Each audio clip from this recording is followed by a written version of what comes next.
Hello guys, I welcome back in my video classes. So today I would like to discuss about Geoffrey Chaucer. Geoffrey Chaucer के जन्म के बारे में आपको पता है 1343 से लेकर 1400 ये इनका टाइम पीरियड था. और जोफ्रे चौसर के बारे में वैसे नॉर्मली आप लोगों ने काफ़ी कुछ पढ़ा होगा, but being UGC NET English literature student I just made a one interesting thing for you. आप लोगों की मेहनत थोड़ी सी इसमें मतलब कम हो जाएगी. और I think discussion is the best way to keep all the things in our mind for preparing for the UGC NET English exam.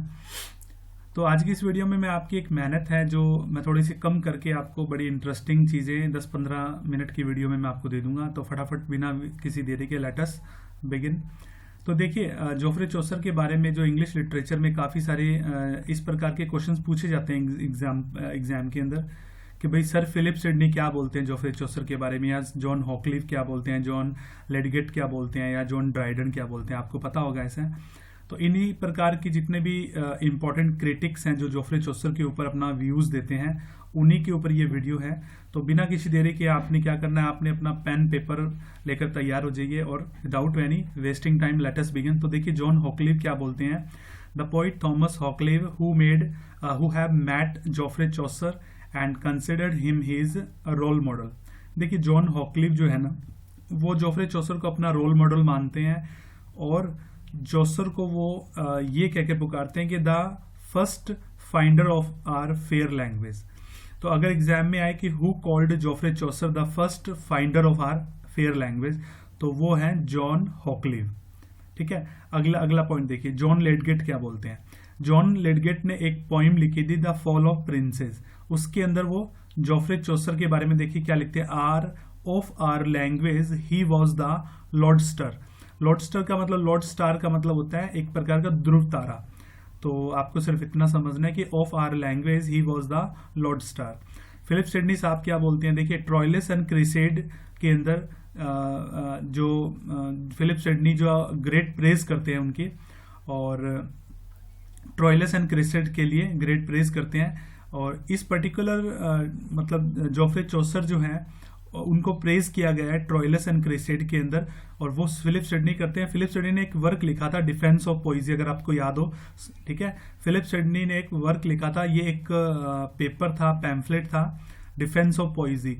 तो डिफेंस ऑफ पोइजी एक प्रकार का एक मतलब जब है ना, उस समय क्या होता था, एक प्रकार का आपस में जैसे एक राइटर दूसरे राइटर के व्यूज जब नहीं मिलते तो वो एक दूसरे के ऊपर कुछ ना कुछ इस प्रकार के राइटिंग, कुछ इस प्रकार के पैम्फलेट लिखते हैं और वो पब्लिश करवाते थे.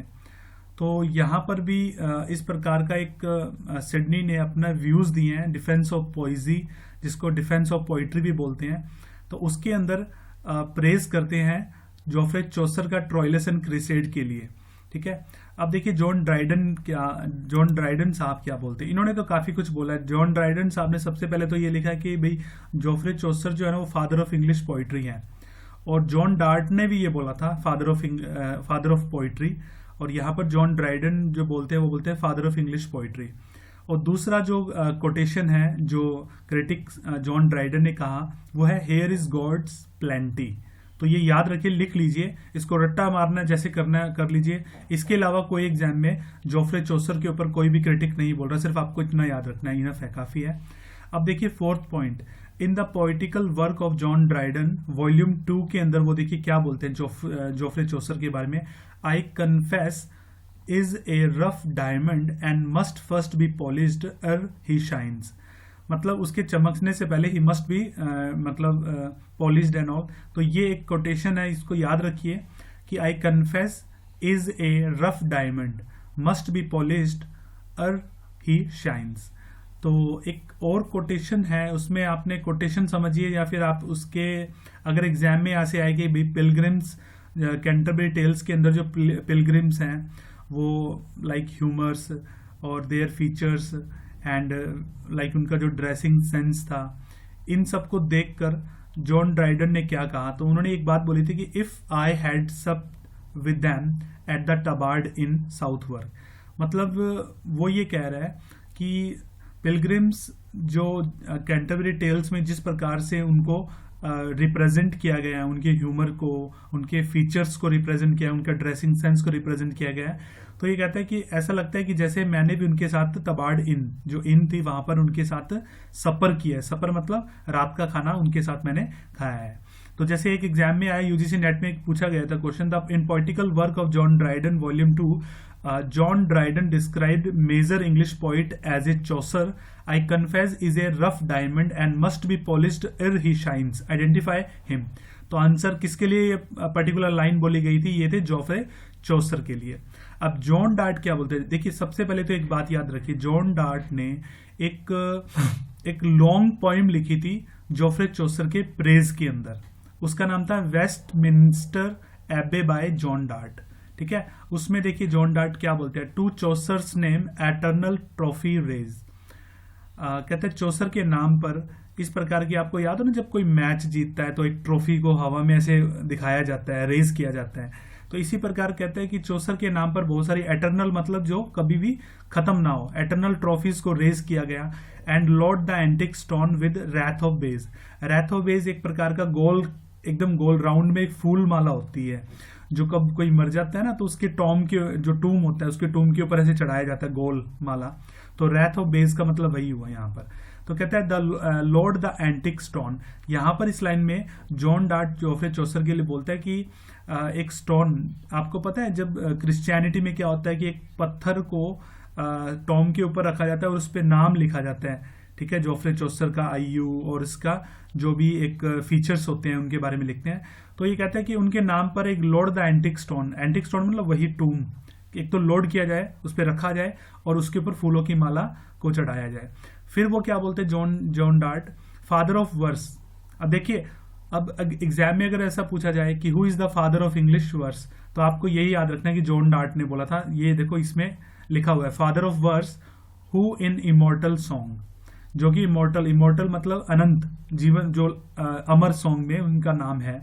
फर्स्ट टॉट द म्यूज एक प्रकार की, जैसे भारत के अंदर इंडियन जो कल्चर है उसमें माइथोलॉजी के अंदर जो इसके अंदर जो लिटरेचर समझो या फिर ज्ञान की देवी माना जाता है सरस्वती को, उसी प्रकार जो क्रिश्चियनिटी है वहां पर म्यूज को माना जाता है। वो एक टंग बोल मतलब स्पीकिंग की एक देवी माना गया है।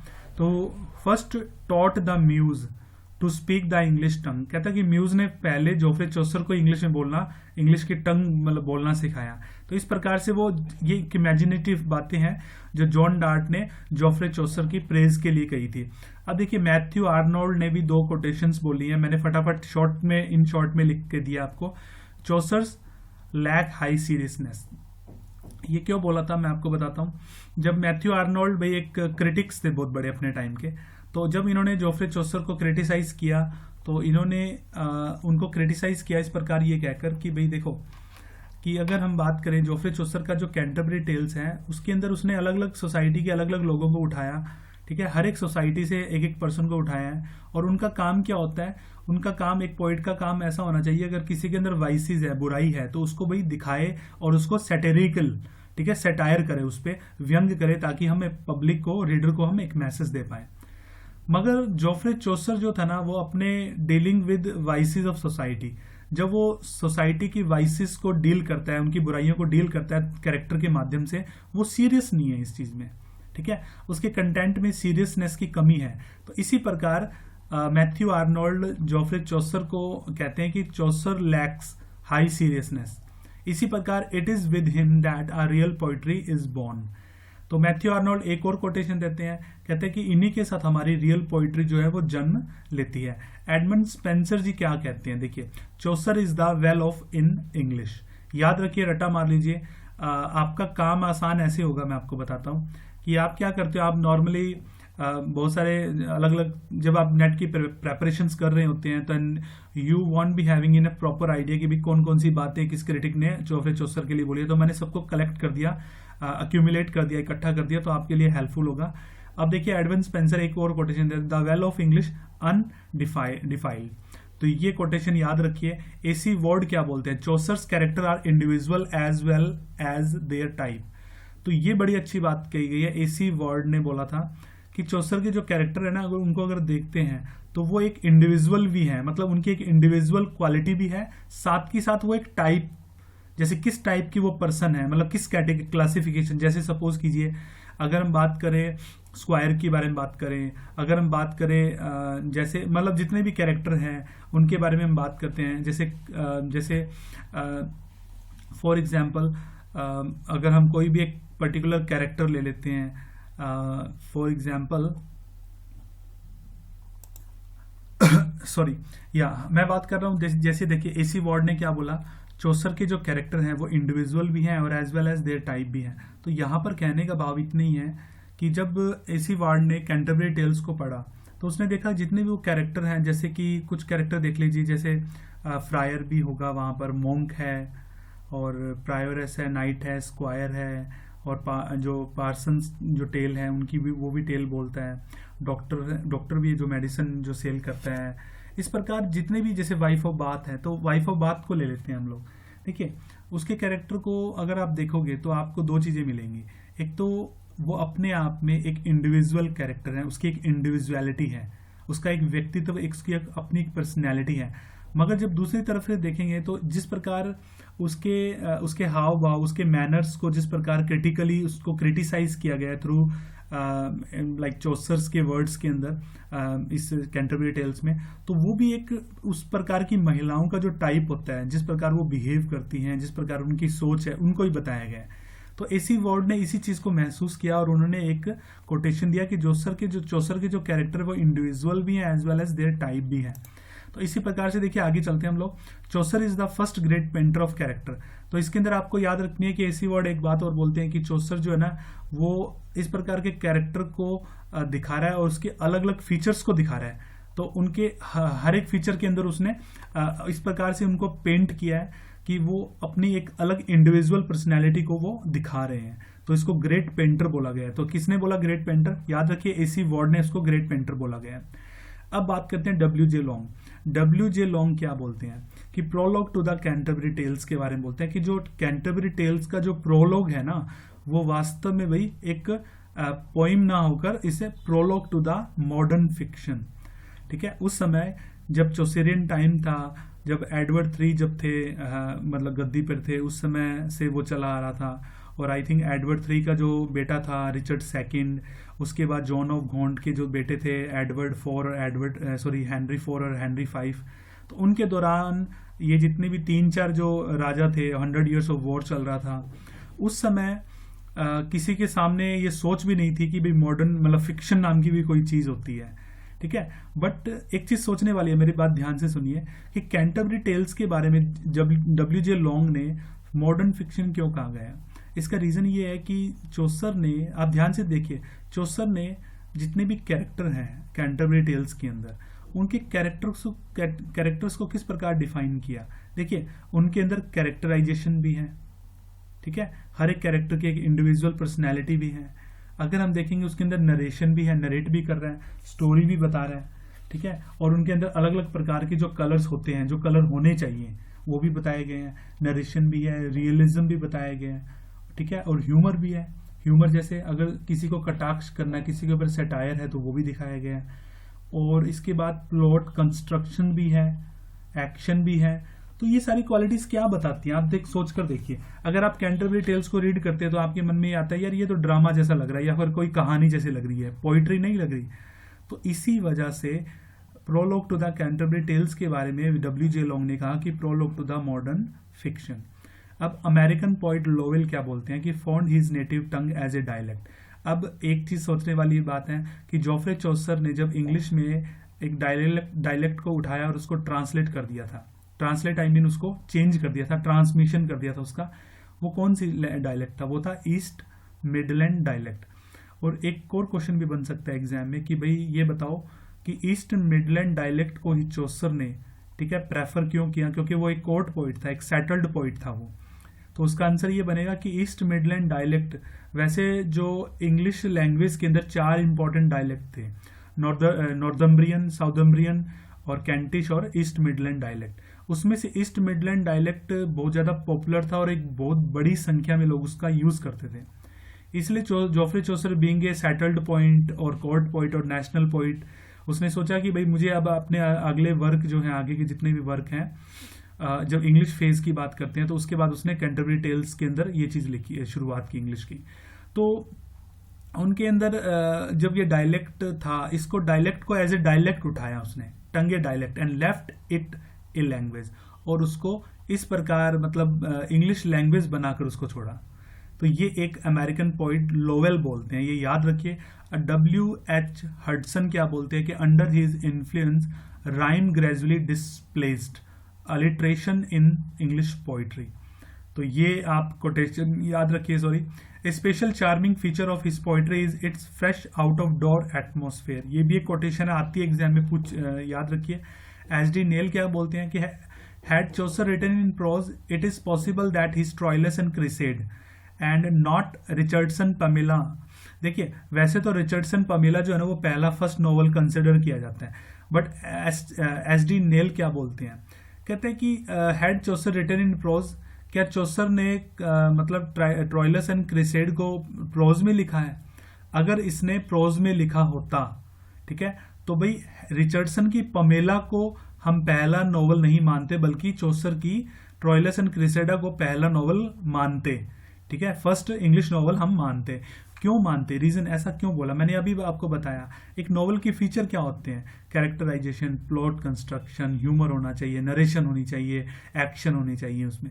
तो यही सारे फीचर्स उस समय उसके वर्क में नजर आते थे। डेविड डेचिज, वेरी गुड, कितने महान राइटर हैं इंग्लिश के। तो देखिए, जिन्होंने हिस्ट्री ऑफ इंग्लिश लिटरेचर के ऊपर एक अच्छी खासी बुक लिखी है, वो देखो क्या बोलते हैं।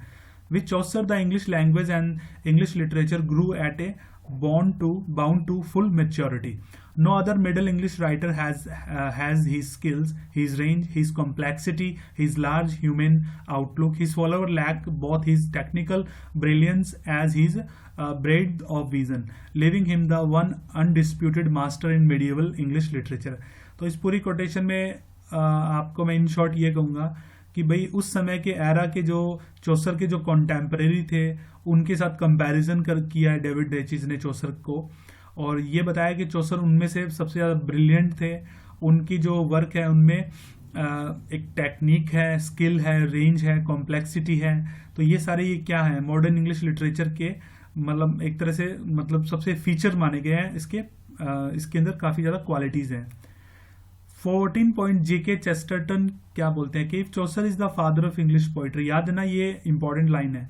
अगर चौसर को हम इंग्लिश पोइट्री का फादर मानते हैं तो भाई उसे ग्रैंडफादर तो जरूर मानो इंग्लिश नॉवल का, क्योंकि उनके वर्क में क्वालिटीज मिलती है नॉवेल्स के भी। तो if Chaucer is the father of English poetry, he is certainly the grandfather of English novel. अब हक्सले ऑब्जर्व्स, हक्सले क्या कहते हैं, where landed cries aloud in anger. देखिए, लैंगलैंड कौन थे? लैंगलैंड, विलियम लैंगलैंड जो थे ना वो हमारे जोफ्रे चौसर के कॉन्टेम्परेरी थे, ठीक है। तो उनको कंपेयर कर रहा है, और विलियम लैंगलैंड जो भी पोइम लिखते थे ना उसमें बड़ी उदासीनता होती थी। तो कंपैरिजन कर रहे हैं विलियम लैंगलैंड को चौसर के साथ। वो हक्सले क्या बोलते हैं, देखिए, कहते हैं कि जहां पर एक तरफ देखा जाए तो विलियम लैंगलैंड जो थे ना वो गुस्से में काफी ज्यादा एंगर में क्राई कर रहे थे, चिल्ला रहे थे अपनी पोइम के थ्रू, ठीक है, थ्रेटनिंग द वर्ल्ड, और वर्ल्ड को पूरी तरह से थ्रेटन कर रहे थे।